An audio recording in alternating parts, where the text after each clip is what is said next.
បើយើងគឺជាសន្តិជាតិដែលមកសិក្សារៀនសូត្រនៅសហរដ្ឋអាមេរិកហើយយើងចង់រកការងារធ្វើដើម្បីជួយដល់ការចាយវាយប្រចាំថ្ងៃជាមួយនឹងបន្ទប់គ្រួសារជាដើមតែយើងគួរចាប់ផ្ដើមដោយរបៀបណាទីមួយយើងត្រូវដឹងឲ្យបានច្បាស់សិនពីច្បាប់ធ្វើការនៅទីនេះក្រុមនាងយើងជាសិស្សអន្តរជាតិនៅសហរដ្ឋអាមេរិកវីសាដែលយើងកាន់នេះគឺជាវីសា I-20 ឬក៏ F1 វីសាមានន័យថាវាគឺជាវីសាសិស្សដែលអនុញ្ញាតឲ្យយើងធ្វើការត្រឹមតែ20ម៉ោងក្នុងមួយអាទិត្យតែប៉ុណ្ណោះហើយយើងអាចធ្វើបានតែការងារនៅក្នុងសាលាតែប៉ុណ្ណោះលុះត្រាតែយើងមានកម្មវិធី CPT ឬក៏ OPT ជាដើមដែលជាកម្មវិធីអនុញ្ញាតឲ្យយើងធ្វើការនៅក្រៅសាលាឬក៏ធ្វើការហាត់ការជាដើមនឹងតាក់ទងទៅនឹងជំនាញដែលយើងកំពុងតែរៀនដែលជាទូទៅវាត្រូវតែមានការទទួលស្គាល់ពីសាលារៀនហើយភាគច្រើនគឺគេប្រើប្រាស់វាកំឡុងពេល summer ឬក៏ពេលដែលគេរៀនចប់ជាដើមអញ្ចឹងកំឡុងពេលដែលយើងរៀនថ្នាក់បរិញ្ញាបត្រឬក៏រៀនអនុបណ្ឌិតនៅសាលារយៈពេល4ឆ្នាំឬក៏2ឆ្នាំហ្នឹងយើងអាចស្វែងរកមើលការងារនៅក្នុងសាលាបានយ៉ាងដូចម្ដេចយើងទាំងអស់គ្នាអាចស្វែងរកវាបានតាមរយៈ website របស់សាលាយើងឬក៏យើងអាចឆែកឈ្មោះសាលាយើងជាមួយនឹងពាក្យថា job employment ឬក៏ career ជាដើមវានឹងបង្ហាញឲ្យយើងមើលឃើញការងារនៅក្នុងសាលាដែលសិស្សអាចធ្វើបា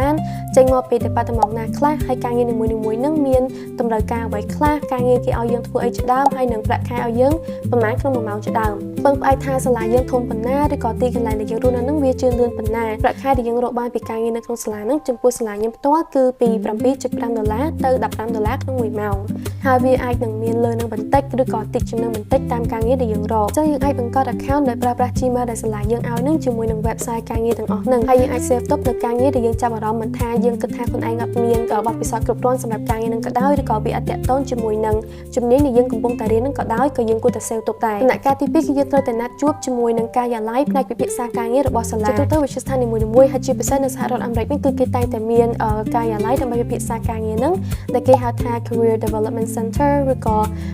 Career Improvement Center ជាដើមតើបានណាត់ជួបជាមួយនឹងអ្នកជំនាញផ្នែកការងារទាំងអស់ហ្នឹងហើយខ្ញុំបានសួរសំណួរគេជាច្រើនតាក់ទងទៅនឹងការងារនៅក្នុងសាលាខ្ញុំបានប្រាប់គេថានេះគឺជាការងារដែលខ្ញុំចាប់អារម្មណ៍ហើយខ្ញុំផ្ទាល់នឹងកំពុងតែរៀនជំនាញអីខ្ញុំធ្លាប់ធ្វើអីពីមុនមកខ្ញុំឲ្យគេមើលឃើញថាខ្ញុំស័ក្តិសមជាមួយការងារណាបន្តមកទៀតខ្ញុំឲ្យគេជួយខ្ញុំធ្វើ resume សំណួរដែលខ្ញុំបានដាក់នៅលើ screen នេះគឺជាសំណួរដែលខ្ញុំបានសួរទៅកាន់ពួកគាត់ដំណាក់កាលទី3នោះគឺការធ្វើឯកសារផ្សេងៗរួមមាន resume CV cover letter ជាដើមខ្ញុំនឹងធ្វើវីដេអូមួយដាច់ដោយឡែកដើម្បីប្រាប់បងប្អូនទាំងអស់គ្នាពីរបៀបធ្វើ resume ក្នុងវីដេអូនេះខ្ញុំបានដាក់ resume ដែលខ្ញុំប្រើប្រាស់សម្រាប់ការងារទាំង3របស់ខ្ញុំនៅសាលានៅលើ screen ដែលបងប្អូនទាំងអស់គ្នាអាច screenshot បានខ្ញុំបានប្រើប្រាស់ Canva សម្រាប់ការធ្វើ resume របស់ខ្ញុំក៏ប៉ុន្តែនៅមាន website ជាច្រើនទៀតដែលទាំងអស់គ្នាអាចប្រើប្រាស់បានសម្រាប់ការធ្វើ resume ដូចជា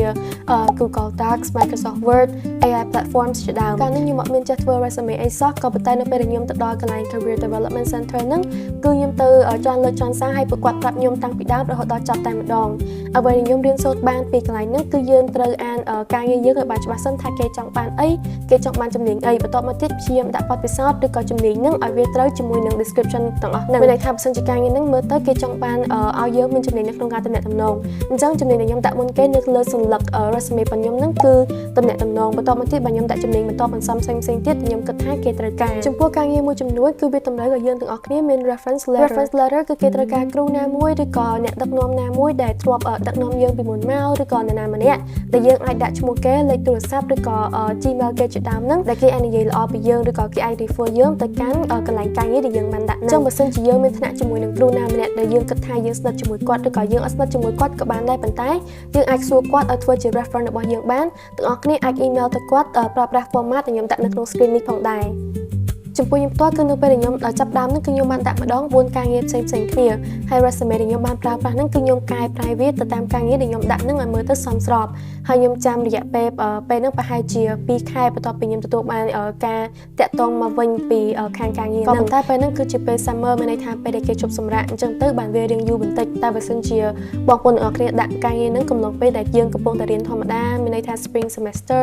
ឬក៏ fall semester ជាដើមហ្នឹងយើងក៏បី email ទៅគេដើម្បីប្រាប់គេថាយើងបានដាក់ការងារហ្នឹងរួចរាល់ហើយចំពោះ email format ដែលទាំងអស់គ្នាអាចប្រើប្រាស់បានហ្នឹងទី1នោះគឺនៅពេលដែលយើងបានដាក់ការងារហ្នឹងទៅតែហេតុភ្លាមៗហើយយើងចង់ email ទៅគេភ្លាមៗដើម្បីប្រាប់គេថាយើងបានដាក់ការងារហ្នឹងរួចរាល់ហើយ format ទី2នេះគឺនៅពេលដែលទាំងអស់គ្នាដាក់ការងារហ្នឹងយូរហើយក៏ប៉ុន្តែអត់ទាន់ឃើញនរណាគេឆ្លើយតបមកយើងវិញយើងអាចប្រើប្រាស់ email ហ្នឹងដើម្បីឆ្លើយតបឬក៏ follow up ទៅកាន់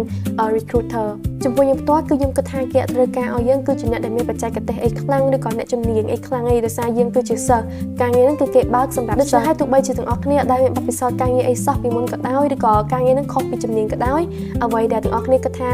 ចាប់អារម្មណ៍ហើយអាចធ្វើបានគឺយើងដាក់សិនទៅដាក់ឲ្យបានកាន់តែច្រើនកាន់តែល្អក៏ប៉ុន្តែការងារនីមួយៗដែលយើងដាក់ពាក្យហ្នឹងគឺយើងត្រូវធ្វើយ៉ាងណាឲ្យវាមាន quality មានន័យថាមានគុណភាពមិនថា resume ដែលយើងធ្វើ reference cover letter របស់យើងហ្នឹងជាដើមសិនជាវីដេអូនេះអាចផ្ដល់ផលប្រយោជន៍ដល់ទាំងអស់គ្នាខ្ញុំនឹងធ្វើវីដេអូក្រោយទាក់ទងទៅនឹងការរៀបចំនៅពេលដែលគេហៅយើងទៅសម្ភាសន៍